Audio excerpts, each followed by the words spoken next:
aluminum representation of Ceres, the Roman goddess of agriculture. It's actually where the word cereal originates. Well, fun fact.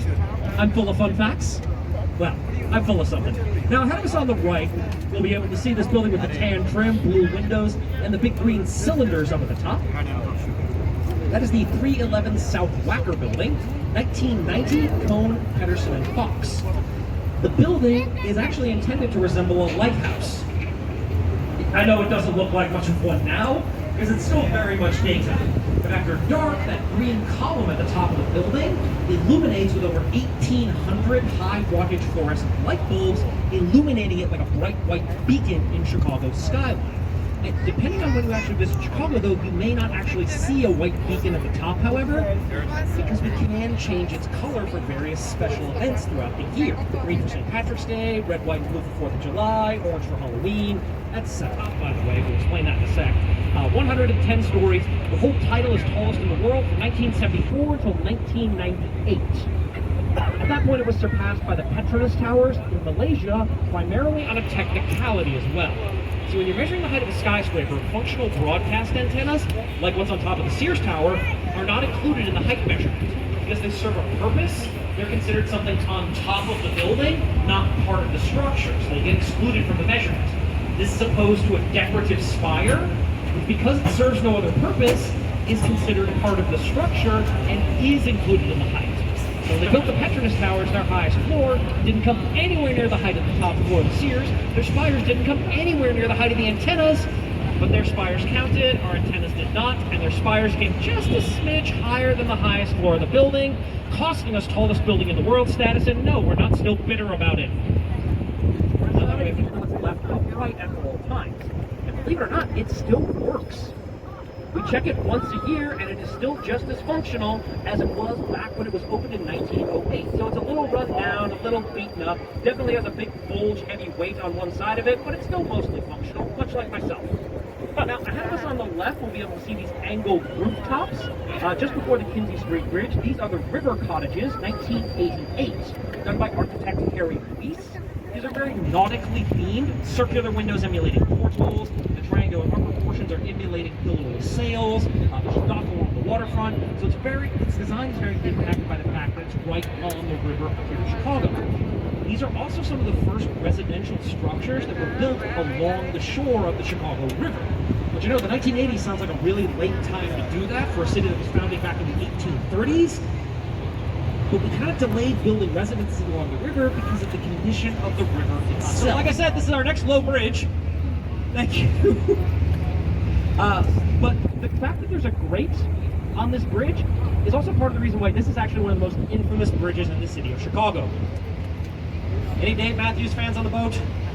Because there weren't the night this happened. So yeah, this is the infamous Dave Matthews Bridge story. Now, I want to clarify, despite the name of the story, it's got absolutely nothing to do with the band. If we're asleep in the back of the bus, this is entirely on the driver. So I always want to make sure their names are clear. Because they were doing a show here back in 2002. Two of us, Dave Matthews band, as they were leaving town, drove across the Kinsey Street Bridge. The driver decides he's going to empty the bus's, save some time later in the tour, and empty the bus's septic tank as he drives across the bridge. He figures it's a grate beneath him, and below that is the Chicago River. Who's going to notice a little more sewage in there? And unfortunately, he probably would have been right. Noticed that white? At the time of its completion, this building was one of the largest structures on the planet. It takes up 2 city blocks at 26 stories, and that's just the main section. The tower sections put those parts up for almost 32 stories. There's no courtyard in there either, so it's a solid 2 city blocks of contiguous interior space. It's estimated to have about 4 million square feet of floor space inside the building, and up until 1998, the building actually had its own postal zip code. Wow. So what kind of a madman would build a monstrous structure like that? It was Marshall Field, of Marshall Field and Company, the department store magnate here in Chicago. The building was built essentially because Marshall Field wanted to condense the entirety of Chicago's interior design industry into a single building. Showroom floors, warehouse spaces, administrative offices, and not just for one company, the entire industry into one colossal structure. And it might have worked too. if the building hadn't been finished in 1930, right at the start of the Great Depression. So the building immediately started hemorrhaging money, more and more every year, until finally Fields Estate was forced to sell the building off at a loss for about $12.5 million, about half what it had actually cost to build in the first place in 1930. Now the buyer got a real lucky deal on that structure was Joe Kennedy, father of John F. Kennedy, Ted Kennedy, Robert Kennedy. So the Kennedy family actually owned this building up until 1998. At that point, selling it off to its current owners, the Veranda Realty Trust Company, for about $630 million. So a nice little turnaround. They did hold on to a small piece of land when they sold it off, though, and they're actually the ones who developed those 3 Wolf Point towers just recently as well. Now, the Wells Street Bridge here is going to be our next low bridge. So, once again, I will do my calf workout while everybody stays comfy in their seats. But the Wells Bridge is actually one of the few places where the trains will actually cross above the street itself, and it actually leads into the Merchandise Mart's train station, as this building is so big it has its own 68-decorated train station as well. Now ahead of us on the left, we see that red brick structure with the clock tower. That is the Reed Murdoch Center, 1914, done by architect George C. Nimmons.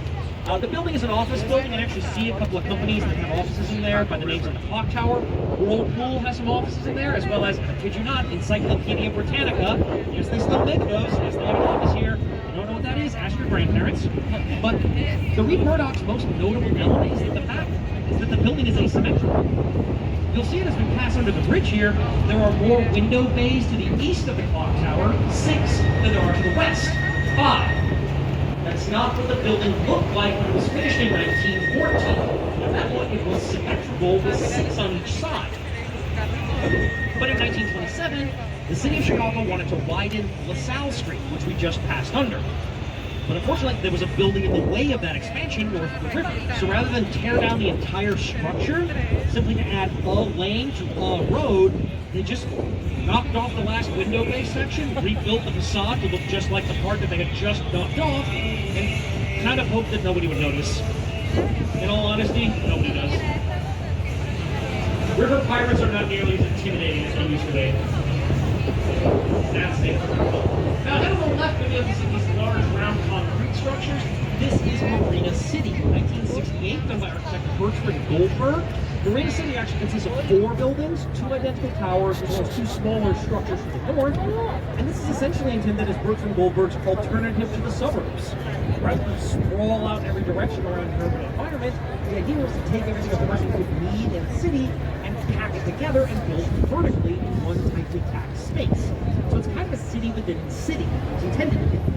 The upper floors are all residential. The lower floors are a parking garage, entirely valet parked, by the way. They don't let people park their own cars in there. Safety first.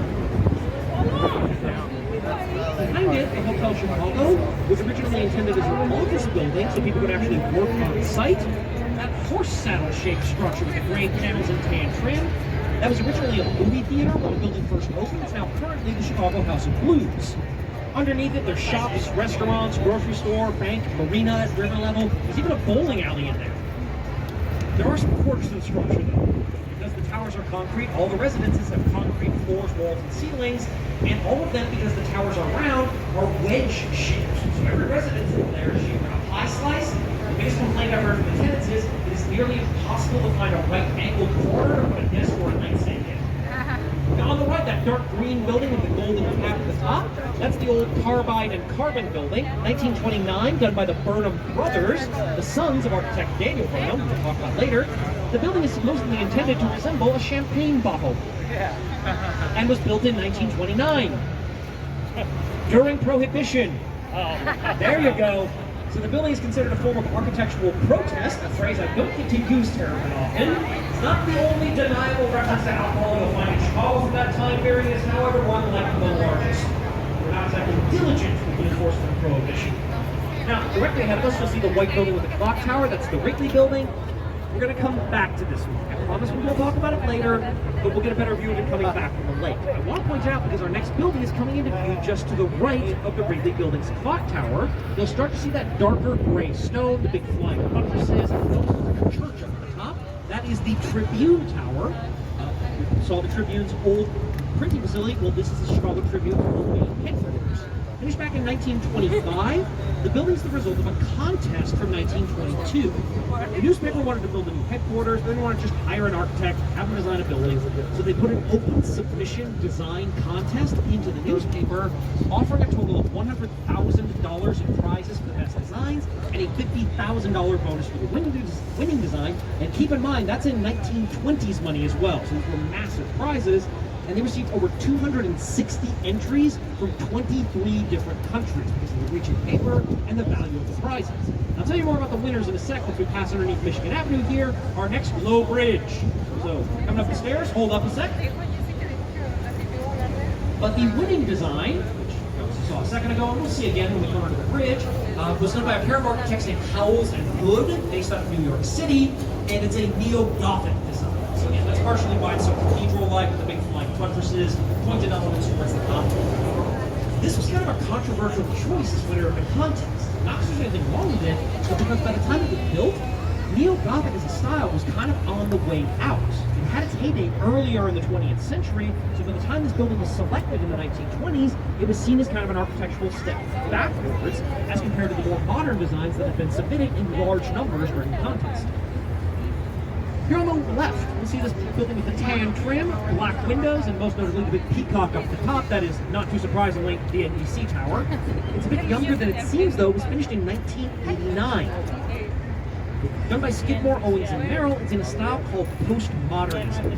Postmodernism is all about drawing inspiration and elements from an outside source. So postmodernism can't exist in a vacuum. There has to be outside context that's always in relation to something else. There's a lot of this type of style in Chicago, and this is a great way to introduce it because it's fairly obvious where the influence comes from. It's modeled off of 30 Rockefeller Center, NBC's New York headquarters. So it's not a cheap knockoff, it is a deliberate homage to a related structure. And because it's mimicking 30 Rock's Art Deco styling and postmodernism, it is my favorite name of any subcategory of architecture, which, yes, is the nerdiest sentence that has ever come out of my mouth. It's called Eco Deco, because I think the name's cute. Now, on the left, we'll be able to see this building with the white trim, green windows. That's the Sheraton Grand Hotel, 1992. This introduces something you'll see a lot of along the Chicago River, and that's the green coloration of the flags. This is really common with buildings in this area because they're all attempting to mimic the coloration of the Chicago River itself, which you may notice is green. I know we're famous for dyeing it for St. Patrick's Day every year, and then people come to visit this time of year, they see it's green, they think, wow, how much dye do you guys use? In reality, it is always green. It's more of a bright electric shamrock green for about 3 days around St. Patrick's Day. This is the normal color of the river. But you may have noticed it has changed color since we started the tour. The north and south branches have more of a brown-green color. The main branch is a much brighter turquoise color. Because this water has just come out of Lake Michigan, so it hasn't had the same chance to become sediment along the bed of the river as further with the lead branches out. Eventually it's that color, but now the water is more like Lake Michigan's water as a brighter color. Now that does mean we are going against the current of the Chicago River, which would not have been the case before 1900.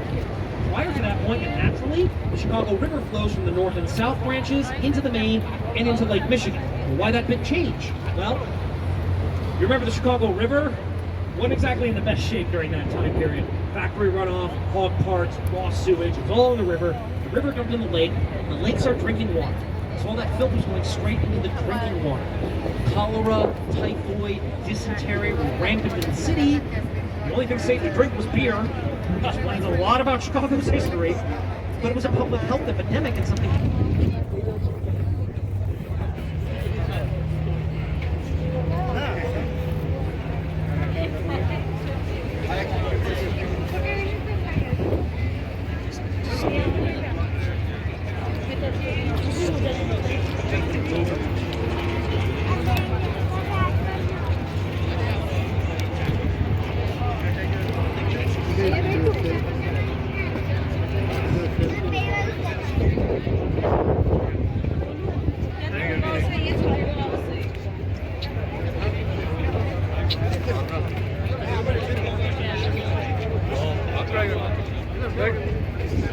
Chalo. Cars and pedestrians. It's also mechanically a little different. Rather than tipping up on one side or splitting in the middle, This one actually raises up the bridge deck in between those two large towers, using those big concrete counterweights on the outer sides of each tower as a counterbalance. And as for the structure in the middle, well, I told you every bridge is a bridge house. I swear they wait for me every day. But that's this bridge's bridge house because it doesn't change angles. Take the boat horn over that. But since it doesn't change angles, they were able to build it at the top of the boat itself. As the boat turns, we're going to have a beautiful view of the Chicago sky. Flying from the south side, so we're going to take a little pause here. A little pause here. Final one, so you'll have a chance to stand up, stretch your legs, use the restroom one last time, refresh your beverages. We do not allow you to take alcoholic beverages off the boat, however, so if you're planning on getting one more for the road or just got one, welcome to the Power Hour portion of the tour. You can see also seeing the river here. This is an Amtrak train. We'll start things back up once we get a little bit further north. There's one last building I want to talk about, the skyline, and we'll wrap things up with the building we actually started, which runs up earlier in the day. But I'll walk around and see if there's any additional questions. We'll start things back up in just a few minutes though. So, I'll see you soon.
Rapid and dramatic temperature shifts.